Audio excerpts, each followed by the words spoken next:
Okay, hey there guys. So in today's war we're up against LVT. LVT has had a pretty good start to this season here, so you're going to see me throw on some pretty big boosts.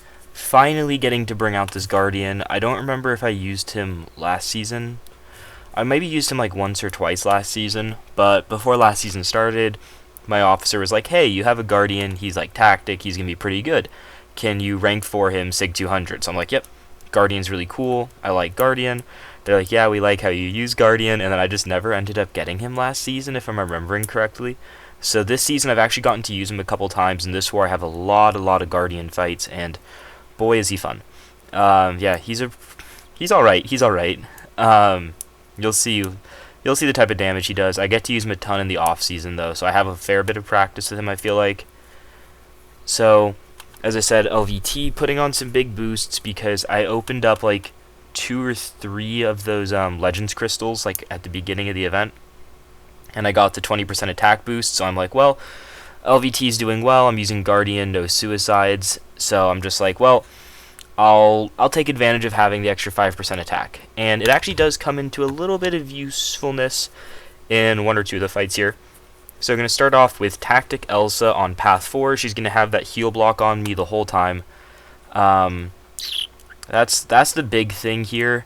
And then I can't get rid of the heal block, obviously, so if I let her build up the fatigues, she's going to get the Fury, which I don't do a good job at keeping off the fatigues here. You're going to see they build up so fast, and I didn't realize like how I feel like the long distance relationship nodes always build up so much quicker than like you feel like they should. And she's going to get it right there during the SP1, and she's going to have that for the rest of the fight, and now she like gets a prowess. I'm like, okay, I'm not going to take the risk of parrying is what I decided, because she has the double Fury going right now. The one from the node, and then the other one from the node, and I'm just like, I'm not risking it. So I'm just playing it very slow, just as safe as I possibly can here.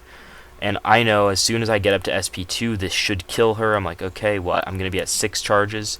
It goes down to 6, and I'm like, oi! Luckily, though, 10k shock tick. So, it ended up killing her, and that's one of the places already that I'm like, well, glad I had that 20% on, because those Furies would have done a fair bit with that SP2 into block. Fortunately, Guardian has that really high block proficiency, so it wouldn't have been the worst, but it would have been a bit. Here up again, Tactic Kingpin, gonna throw on the heal. I still have the invul, and I think I decided I wanted to use the invul over the power start one just for safety, especially for this fight. I was like, this is just gonna kind of be like a methodical, like it's gonna be slow. I'm just gonna kind of like chill, you know. That's kind of like how you fight Kingpin anyway. The big area that this fight actually does have some, not like it has some nuance, is because of the aggression prowess. When you're not hitting him and you're baiting out a special, you're going to see the prowess can build up, and the prowess can really start to give him a bit of power. So right, he's at 2, and it's starting to move up. Look how fast it is. When he's at 3, he gets up to 4. I'm like, shoot, I got to get in here. So, and you can see how much damage I do when I get that Fury just with my base shocks. Like, look how little I do here. I'm doing, if I have the shock crit, I get like a 5k hit. But outside of that, it's a lot less. But when I have this Fury here, the damage is pretty good, and because of how that Elsa fight went, I decided to throw an extra SP1 in. Oh wait, I'm actually stupid. He has recoil on. I don't know if I noticed that during the fight that he had recoil on. Huh. I think I'm really dumb. Huh. It's interesting that the Elsa didn't have suicides on, because the original part of the plan was actually that I was planned to mutant in case if it happened, so I had to wait, I think, for this. Yeah, because there's a whole day left on there instead of a day and a half. I didn't move first day, I moved second day here, technically. So, gonna come up here, and I wanted to get this all done in one go, and I have 3 of these energy refills. I actually spent a little bit on energy refills this season in wars past this one, because I use all 3 here, I think, because I didn't want to have to wait, and I didn't want to let boosts run off. So Not putting on suicides, but I'm just checking the nodes, making sure I know all of them.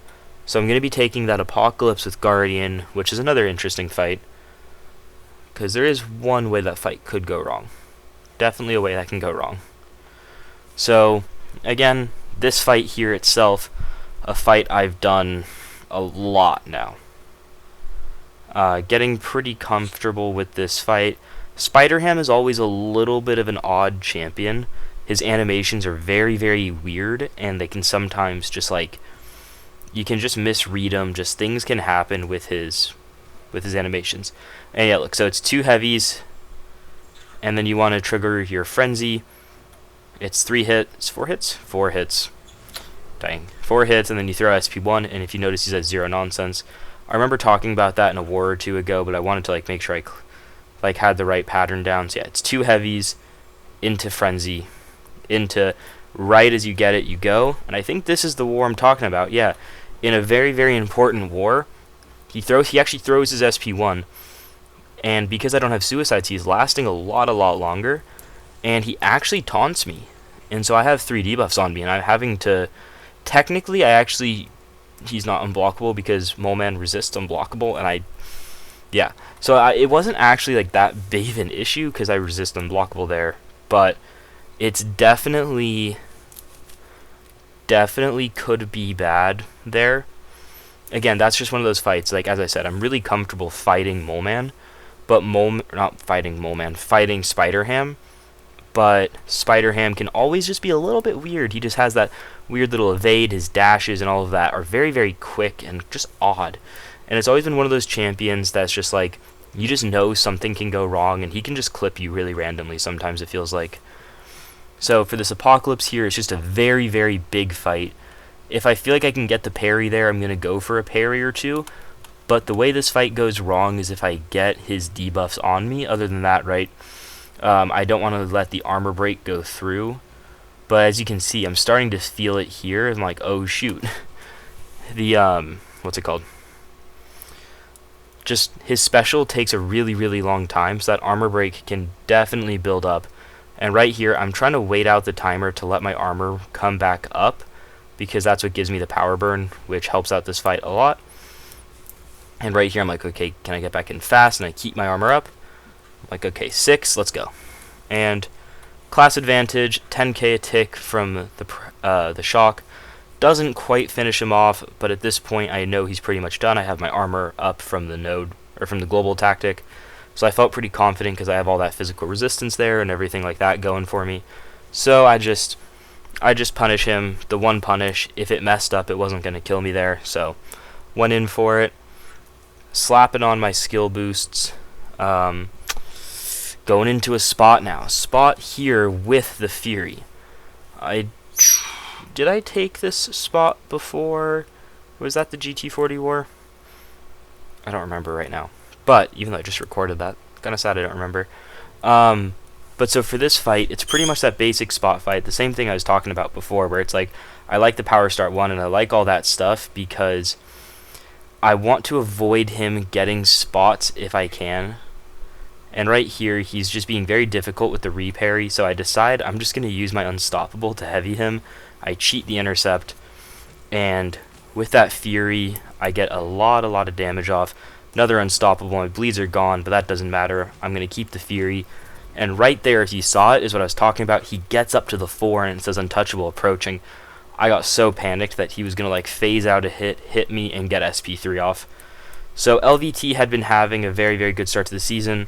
We didn't have our best war against them, but they also didn't have their best war against us, and both sides kept it pretty close, and always a good match against LVT. LVT has definitely become a very good alliance, especially this season. They've had some pretty good showings, so props to them, and this was definitely a very fun match, so GG's, and thank you guys for watching today, and I'll be seeing you guys soon. Bye.